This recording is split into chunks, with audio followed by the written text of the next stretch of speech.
Տիկին Ջուլակյան, իհարկե ես ելույթում կանդրադառնամ մեր դիրքորոշմանը հարցի վերաբերյալ։ Դուք վկայակոչեցիք 21 թվականի ընտրությունները։ Խնդրում եմ մի հատ արձանագրեք 21 թվականի ձեր տրված խոստումը եւ դրան համապատասխան պատրաստված կառավարության ծրագիրը արդյոք ձեր համար ընտրություններում ձեր նշած 680,000 մարդ, որ ձայն էր տվել,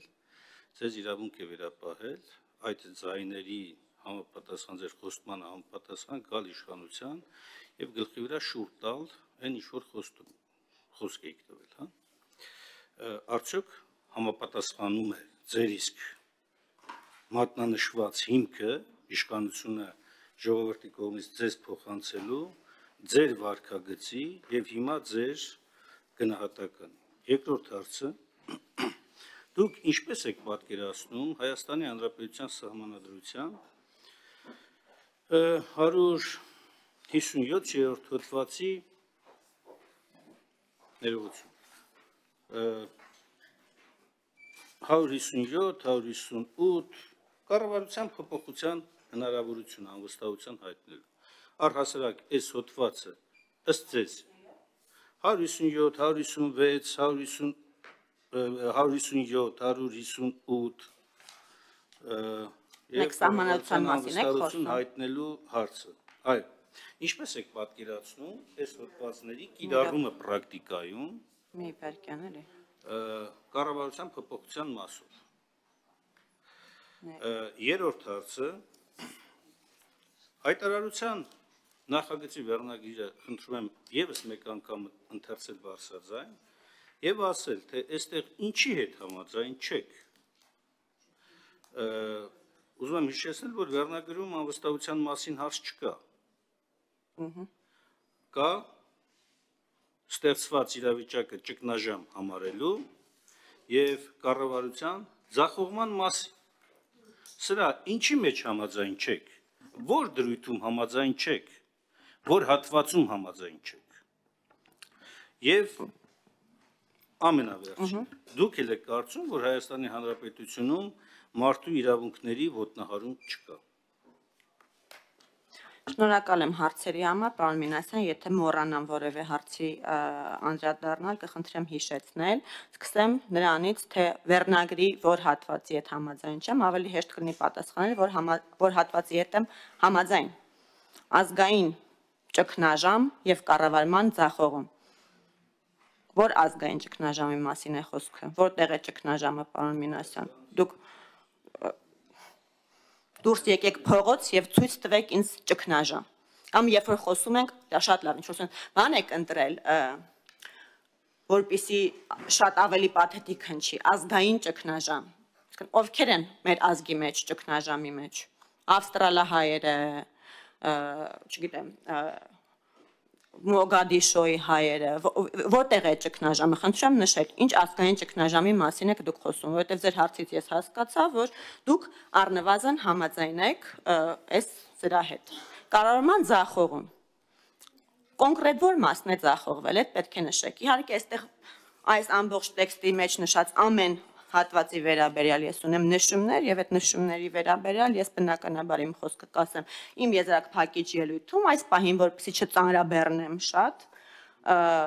բոլորիս այս պահին դեռ չեմ խոսում այդ մասին ինչպես եմ ես պատկերացնում սահմանադրությամբ նախատեսված կառավարության վստահության հարցը ինչպես պետք է պատկերացնեմ Այնպես, ինչպես գրված է, բայց եթե խոսում եք վարչապետին անվստահություն հայտնելու մասին, պատկերացնում հետևյալ կերպ ընդդիմությունը նախաձեռնում է գործընթաց։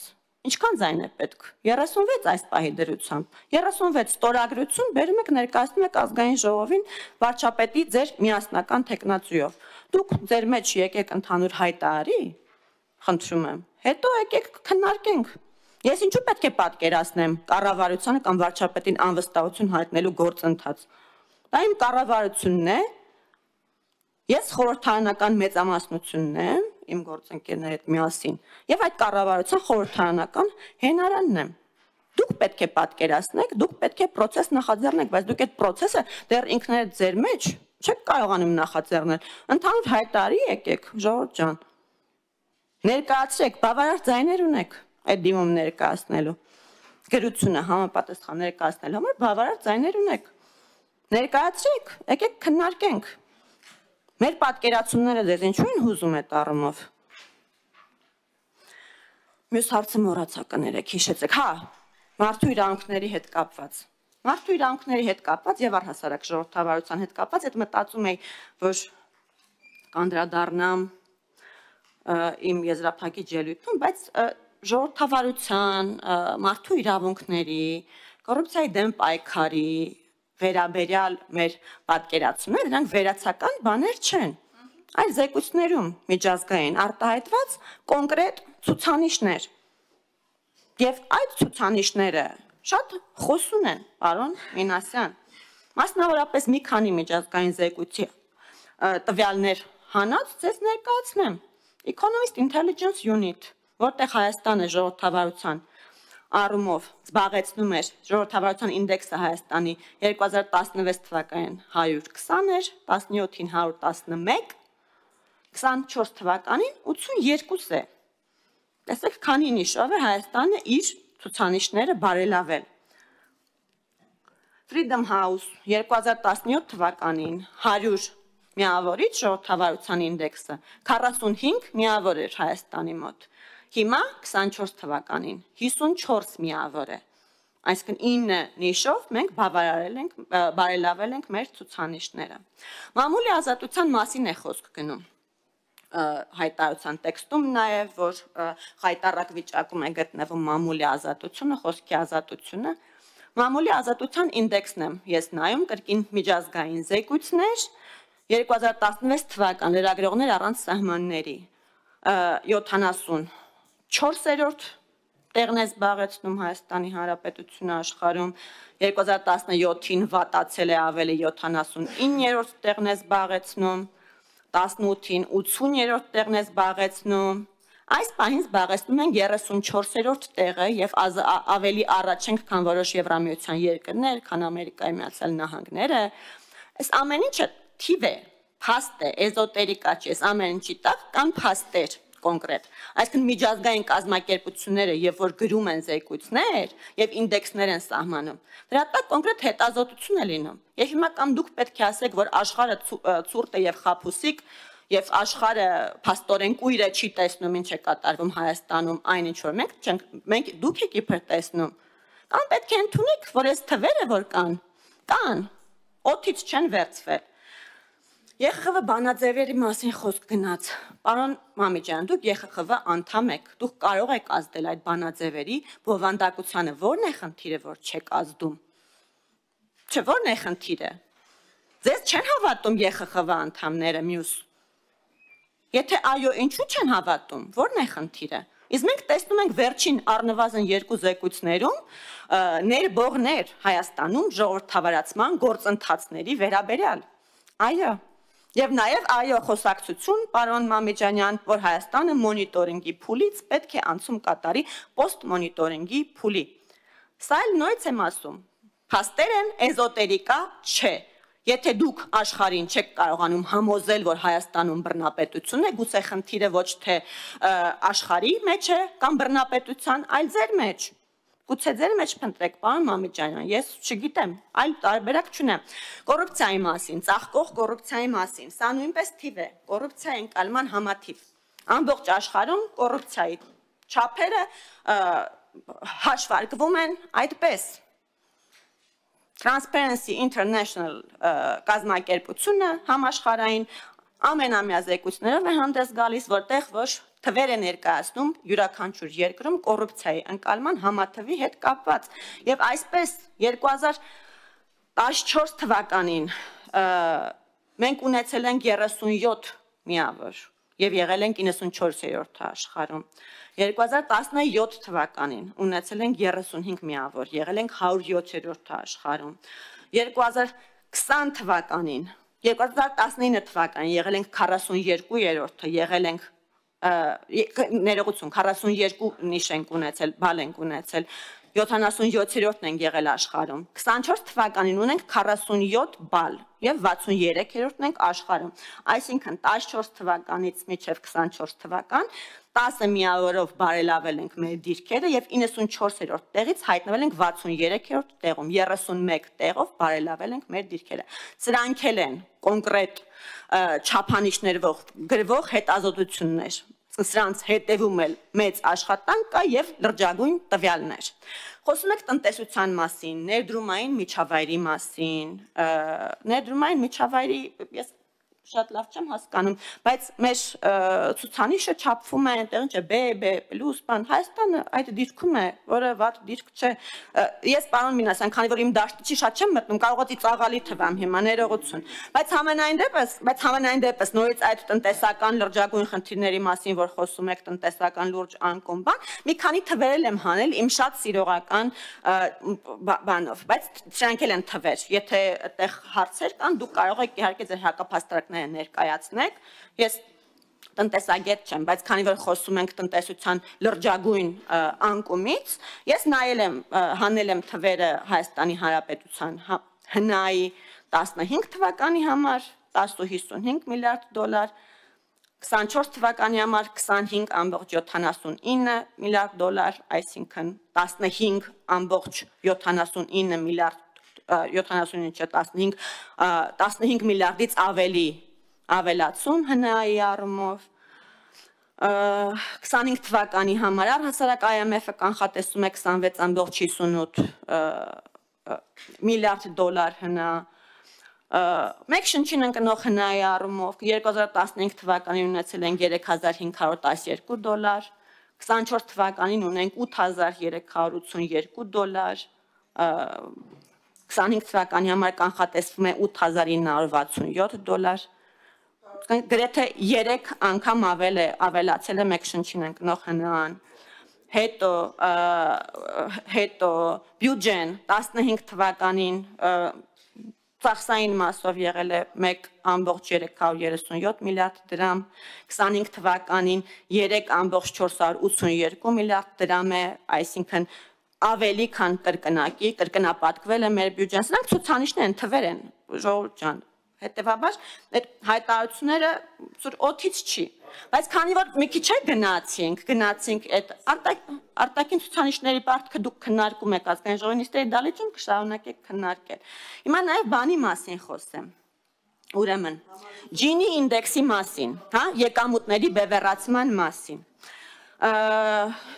Հայաստանի Հանրապետությունը 23 թվականին Gini ինդեքսով 27.9 նիշն է ունեցել եւ եթե մենք դա նաեւ համեմատում ենք մեկ շնչին ընկնող ՀՆԱ-ի հետ, մենք տեսնում ենք հետեւյալը, որ Հայաստանի Հանրապետությունում մեկ շնչին ընկնող ՀՆԱ-ն աճել է կտրուկ կերպով եւ բևեռացվածությունը եկամուտի բնակչության առումով նվազել է։ Հետևաբար պարոն Մինասյան, մենք կարող ենք իհարկե դուք կարող եք ասել, ձախողվել է, այս ինչը, այն ինչը եւ այլն, բայց կան թվեր, որոնց դեմ մենք չենք կարող պայքարել։ Ես առաջարկում եմ բարձրապես մարդկանց չասել բաներ, որոնց մասին իրենք շատ լավ գիտեն եւ հասկանում են, որ իրականությանը չհամապատասխանող տեղեկություններ եք տալիս։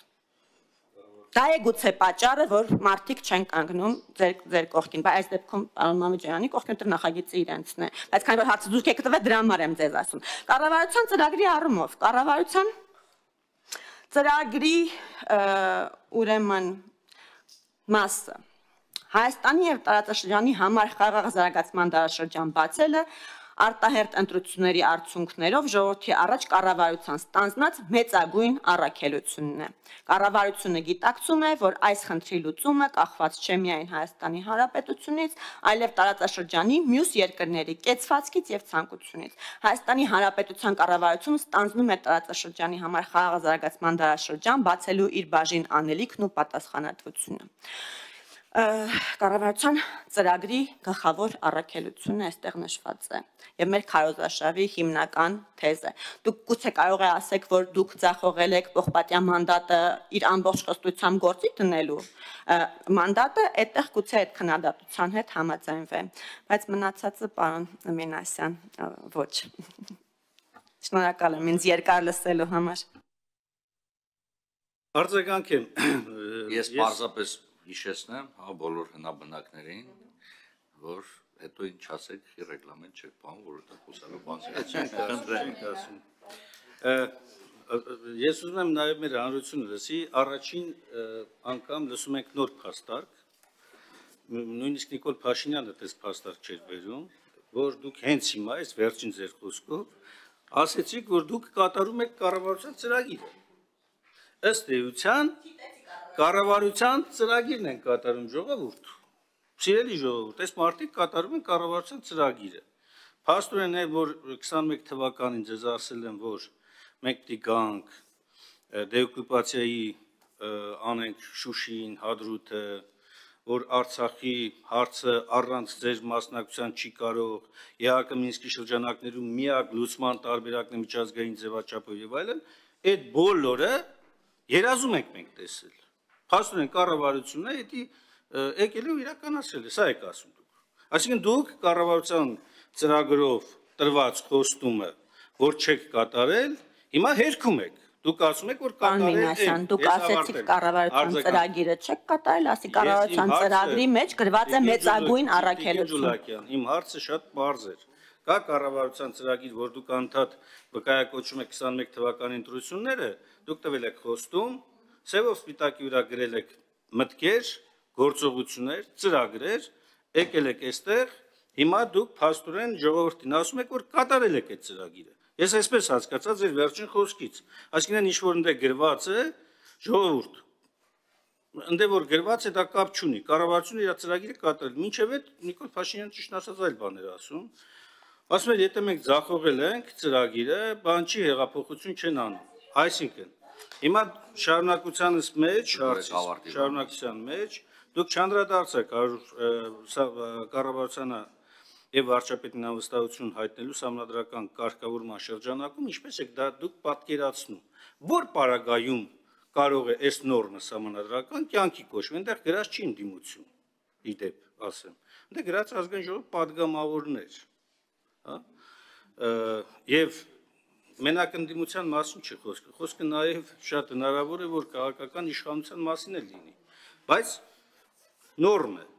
այս նորմի պրակտիկ կիրառումը դուք ինչպես եք պատկերացնում։ Իմ հարցը սա էր, պրակտիկ գործադրումը ո՞նց եք պատկերացնում։ Թե ձեր համար, եթե կա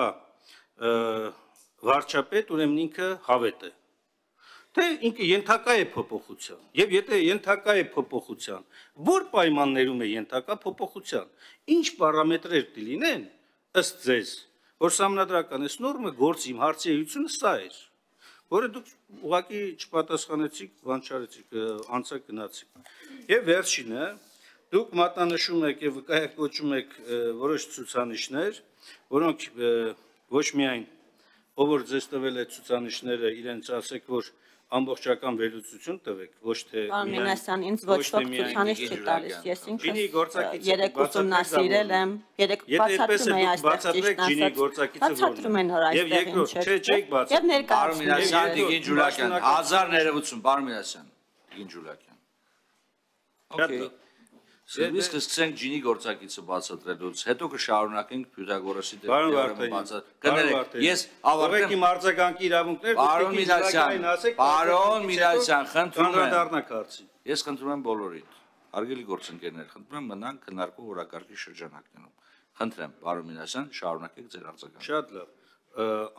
Անհավասարության գործակիցներից սկսած ավարտված աղքատության ցուցանիշներով, եթե դուք որոշել եք այնուամենայնիվ ինքներդ եք զբաղվում, ինքներդ եք վերհանել, խնդրեմ, որպեսզի այստեղ էլ խորանաք, հա։ Երկրորդ բլոկն էլ արտաքին պարտքն է, պետության արտաքին պարտքը, այդ որ սենց հերոսաբար դուք հայտարարում եք ցուցանիշներ, համախառն ներքին արդյունքի եւ այլ եւ այլ։ Արտաքին պարտքի, ինֆլյացիայի մակարդակի, այս բաների համադրությունն էլ արեք, եթե չնայած դուք ասացիք, որ տնտեսագետ չեք մտնում այդ բանի մեջ, դրա համար ես ասում, որ ով որ վերլուծել տվել է, խնդրում եմ ասեք, որ ավելի մանրամասը վերլուծի տա, որ հաջորդ անգամ ասելուց ամբողջական լինի ձեր ասածը։ Եվ մարդու իրավունքների տեսակետից։ Այսինքն ձեր համար բացառապես չափման միավորը միայն առանձին գնահատականներն են, որոնք հնչում են, իսկ նրանք, որոնք որ օրինակ նույն ԵԽԽՎ բանաձևերում, որ արձանագրված են Հայաստանում ժողովրդավարության համակարգերի վերաբերյալ խնդրահարույց մասերով, նույնիսկ խնդրահարույց, սկսած նրանից, որ մարդուն խոսքի ազատության համար դատապարտումը համարվել է ոչ համաչափ, կամ թվում է, որ ոչ համաչափ է, կամ քաղբանտարկյալների արկայությունը, որոնք բացահայտ է, այսինքն ըստ երկրորդ բան չկա։ Որտեղ է բացահայտ բանը։ Բացահայտ է, որ մարդուն դուք դատապարտում եք իր խոսքերի համար, ոչ թե գործողությունների։ Առհասարակ, եթե մարդուն խոսքի համար դատապարտում եք, մի հատ էլ ազգային ժողովով մեծամասնությունով բացառապես ԿՊ-ով չհիմնավորված իրավական ապացուցման դեռևս ենթակա ենթադրյալ կամ վերագրվող արարքները դուք դարձնում եք ազգային ժողովի հայտարարության մեջ հաստատված հանգամանքներ, սրբազանների գործերը, որտեղ դուք հաստատված հանգամանքներ եք համարում, եւ դա ասում է ազգային ժողովի պատգամավորը, մեծամասնության պատգամավորը, ավելին մեծամասնությունը քվեարկում է այդ հայտարարությանը կողմ։ Սրանք, եթե դուք համարում եք, որ մարդու իրավունքների խախտում չի, ուրեմն, չգիտեմ, ասենք միջազգային գնահատականները ինչպես պետք է լինեն էլի, այսինքն միջև անգամ դատական ակտի սպասելը դուք մարդուն վերագրվող արարքը համարում եք, որ ինքը դա արել է, եւ դա անում եք ոչ ավել ոչ պակաս ազգային ժողովի անունից հայտարարություն ընդունելով։ Սա փաստ է, սա չեք կարող հերկել։ Սա փաստ է։ Դուք հաստատել եք դրանով, որ իբր Բագրատ Սրբազանը եւ իր գործընկերները կամ մեր գործընկերները կամ ակտիվ հանրային մարդիկ իրենք կատարել են քրեորեն պատժելի արարքներ։ Դուք դա հաստատել եք ձեր հայտարարությամբ։ Հետևաբար սա մարդու իրավունքների ամենապարզ խախտումն է, միջև դատական ակտի դատարանով անձին մեղավոր ճանաչելը, դուք հայտարարում եք, որ անձը մեղավոր է ու վերջ։ Եվ վերջին դիտարկումը անեմ ձեր պատասխանի վրա։ Փաստորեն դուք հիմա հետ գալով ասում եք, որ ազգային ճգնաժամ հասկացությունը ձեր համար խորտ է, այսինքն ձեր համար խորտ է ներքին այս անհամերաշխությունը, ատելության միջավայրը, արցախցիների նկատմամբ այս վերաբերմունքը, որ ցուցաբերվում է առանձին հատվածների կողմից, բացասական վերաբերմունքը, սրանք բոլորը ձեր համար ազգայինի հետ կապ չունեն։ Ազգայինի հետ ձեր համար կապ չունի նաև Արցախի կորուստը, Հայաստանի ինքնիշխան տարածքների օկուպացիան, դրանք ազգայինի հետ կապ չունեն, թե ճգնաժամի հետ կապ չունեն։ Մի հատ ստել կողմնորոշում։ Այսքան։ Շնորհակալ եմ, պարոն Մինասյան, հարցերի հերթական խմբի, այո, շնորհակալություն Տիկին Ղազարյան, համար մարդու իրավունքների մասին եք խոսում, արդյոք խախտվում են։ Այո, խախտվում են, եւ այո, միջազգային զեկույցներում նաեւ այդ մասին է խոսվում, եւ եթե դուք մասնակցում եք քննչական իրավապահ մարմինների ազգային ժողովում հաղորդում ներկայացնելու գործընթացին, իսկ դուք մասնակցում եք դատախազի։ Ես երկրում չեմ մասնակցել, երբ որ ես երկրում լինում մասնակցում եմ, բայց իմ գործընկերներն են ակտիվ կերպով մասնակցում եւ կարծում եմ հենց իրենք են, որ ամենաակտիվ ձևով նաև այդ հարցերը ուղղում են մեր իրավապահ մարմինների ղեկավարներին։ Ես վստահ եմ, որ դուք այդ հարցերը լսում եք, եթե դուք իհարկե ցանկություն ունեք լսելու։ Իսկ այդ հարցերը ուղղվում են մեր իրավապահ մարմինների ներկայացուցիչներին։ Խոսքի համար Հայաստանի Հանրապետությունում դատապարտվում են, ես չեմ հասկանում, երբանից է բռնության կոչը դարձել խոսքի ազատության մաս, դա քրեորեն պատժելի արարք է, պարոն Մինասյան, հեղաշրջման կոչ անելու խոսքի ազատությունը։ Երբանից է դա դարձել խոսքի ազատություն։ Եթե դա խոսքի ազատություն է, ուրեմն չպետք է լինի քրեորեն պատժելի արարք։ Այսինքն դուք պետք է հանդես գաք, ապա քրեականացնելու նախաձեռնությամբ դրանք։ Բայց նաև եթե մենք նայում ենք միջազգային չափանիշները խոսքի ազատության հետ կապված մարդու իրավունքների եվրոպական դատարանի նախադեպերը, այնտեղ չկա խոսքի ազատության շրջանակներում, այո, բռնության կոչ, ատելության, քարոզ անելու հնարավորություն, առավել ևս հեղաշրջման կոչեր անելու հնարավորություն չկա, ինչը։ Հեղափոխություն է։ Հեղաշրջման կոչ չէ։ Հեղափոխությունը այն երկրում, որտեղ հեղափոխությունը, որտեղ երկրում ներողություն։ Դուք ուզում եք ասել, որ դա եղել է քրեորեն պատժելի արարք եւ Նիկոլ Փաշինյանին չեն դատել։ Այսինքն արել է մի բան, որը արել է հեղափոխությունը, դա երկրում, որտեղ որ ընտրությունների միջոցով իշխանություն փոխել հնարավոր չի, Ան Մամեջանյան, լավ էլի, խնդրում եմ, այդ ակտն է ժողովրդի կողմից։ Դուք էլ միացել եք այդ հեղափոխության, պարոն Մինասյան, եթե դեմ եք, ինչու եք միանում։ Խնդրեմ։ Հասկացա, հաստորեն, դա։ Ձեր մյուս հարցերը մոռացա, եթե հիշեցնեք, կասեմ ճիշտն ասած, հա։ Հա, որ դեպքում պետք է վարչապետը չլինի այլևս վարչապետ, երբ այդպես է ուզում ժողովուրդը։ Ցույց տվեք մեզ ժողովրդին, վարչապետը բազմիցս է ասել վարչապետը։ Ցույց տվեք ժողովրդին, թող լինի հանրային պահանջ հրաժարականի եւ ես կտամ հրաժարական։ Ձեզնից ընդամենը պահանջվում է այդ հանրային պահանջը ի ցույց տնելը, որը դուք արդեն մի քանի տարի է, ինչ չեք կարողանում ի ցույց տնել, պարոն Մինասյան։ Ինչ վերաբերում է նրան, թե որ դեպքում իշխանությունը կարող է, իսկ նույնպես եմ ասում, վարչապետը մեր վարչապետն է։ Վարչապետը մեր վարչապետն է, այդ որ պարամետրի մասին դուք մտածեք փոխելու։ Մենք իշխանության, մենք կառավարության հենարանն ենք ազգային ժողովում, մենք չենք պատրաստվում փոխել մեր վարչապետին։ Եվ դուք, եթե կարծում եք, որ պետք է փոխել, դուք պետք է ձեր գործողությունը անեք, խնդրում եմ դուք ձեր մեջ ընդհանուր հայտարարի եկեք, հետո եկեք մեզ հարցնեք, մենք որ պայմաններում դուք ձեր համաձայնությունը ձեռք բերեք, հետո եկեք կխոսենք, սիրելի գործընկերներ։